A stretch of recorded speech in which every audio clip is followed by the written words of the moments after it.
So you might be really dope, you might be able to like hit all of your goals in another area, but for whatever reason, giving up alcohol is like this seemingly impossible task. No matter what you do, you keep fucking drinking. I believe that there are probably 3 reasons as to why that is the case.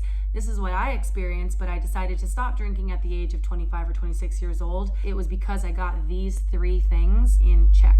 So the first of these 3 things is related to dopamine. Dopamine is actually a neurotransmitter that our brain produces. When we drink alcohol, we release a ton of dopamine. And what dopamine does is basically makes us feel like incredible, so happy and accomplished. You feel like you won the jackpot. You won millions of dollars, finished a marathon and won first place. You've been wanting this job for years and you got this amazing dream job. When we drink alcohol, those are the types of feelings that we get from the dopamine that's being released. The thing with dopamine though, is that it's like supposed to be there. Dopamine is tied back to like all of our ancestral roots. So I talk about carnivore lifestyle on here a lot and how we're going back to the basics by eating carnivore or animal based or whatever, based on what our ancestors were doing. And so it's similar with alcohol in that dopamine is a tool that our body produces, our mind produces to encourage us to do the thing that's going to make us survive.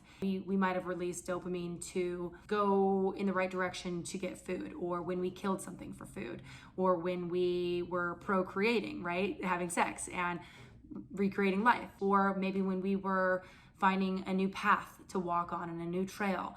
That was all like releasing a lot of dopamine at that time because that was equivalent to survival. So it's telling our body to like repeat that habit because we're sort of solidifying in our brains that dopamine equals good, which means do that thing again that got us to release all that dopamine. So by drinking alcohol, we're kind of triggering a thing that has literally been in our bodies and our minds, a tool that has been there to help us survive since the beginning of our existence. Alcohol, by just its pure nature, by drinking it, it releases massive amounts in the brain. And we get stuck in this loop because we have this connection to joy and to, excitement and happiness and all that stuff through alcohol because of the fact that it releases so much of that dopamine. And that dopamine has been basically has taught us for years that we need to follow it in order to find survival based off of what our ancestors used to do. The first thing to note though with that is that alcohol, the dopamine isn't necessarily because we're doing something right.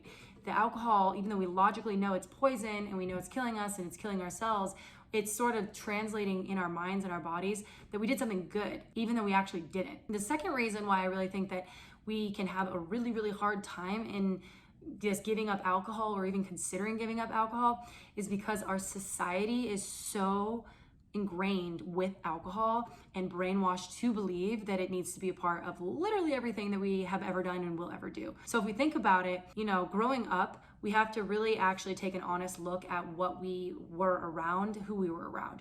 Every person in our life, whether they drank or not, did accept alcohol as normal. Every movie had alcohol in it. Every song, I made a video with the celebrities who don't drink, but all of them talk about in their songs all the shit that they're doing, all the cool stuff that they're doing, and the drinks that they're having. Even if they're not drinking, like 50 Cent, that's I would recommend watching that. But it's ingrained into our psyche that alcohol is just like normal and it's just part of the society. It's not like that with cigarettes, not anymore. It's not like that even with Juuls, definitely not. It's not like that with obviously heroin, even weed. It's really uncommon in a lot of different places. Even cocaine.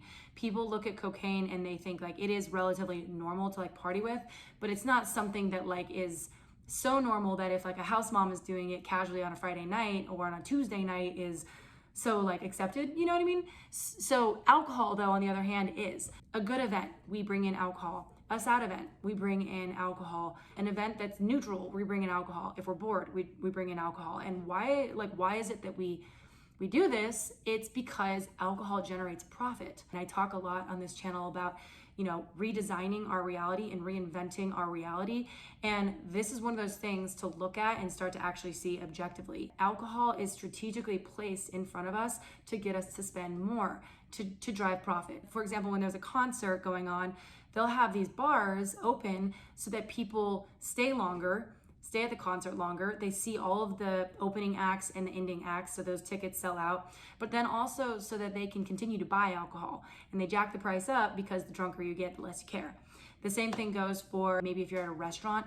The waiters know to try to sell you alcohol because they know that you'll stay a little bit longer and you're gonna order more food and therefore more drinks, and then they're gonna get a bigger tip and the restaurant will generate more revenue. Every single event, everybody knows that alcohol allows people to chill out and hang out with each other because our inhibitions are lowered. And so bringing the alcohol in means that more people get together, which means the event is fueled with more people coming in and more tickets are sold or more products are sold and more merch is sold within the event itself because people are tipsy and drunk or whatever. And then the third reason why I think people have a really hard time giving up alcohol in particular, and this is something that didn't honestly sit with me I didn't agree with this until I really thought about it for a little while, but we do, in fact, whether we know it or not, use alcohol as a way to cope with feelings. And that could be to create a stronger positive feeling in the moment, right? Or that could be to create a less bad, more numbed feeling in the moment. So we use alcohol to kind of like inflate or deflate our emotions. And that has a lot to do with the fact that alcohol has always been there and we may not even know how to handle our own emotions without alcohol because we've never really needed to. A lot of people started drinking when they were like 16 or 18, regardless. That's pretty freaking young. And I know that like when I was that age, whether I knew it or not, I didn't think I was doing it, but I would be experiencing all of the experiences and the feelings that I would have as a teenager on the weekends, the good, bad, ugly, all that.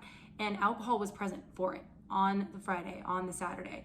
And so I actually never really had a chance to develop my own set of emotions like separate from alcohol before I even had alcohol in it. Not really, because I was becoming a teenager, everything was happening, all these life experiences were going on. Meanwhile, I was drinking on the weekends, and whether I knew it or not, I was using it as a coping mechanism or as a way to inflate the positive moments even more and make them even better than they would have been without alcohol, or so I thought.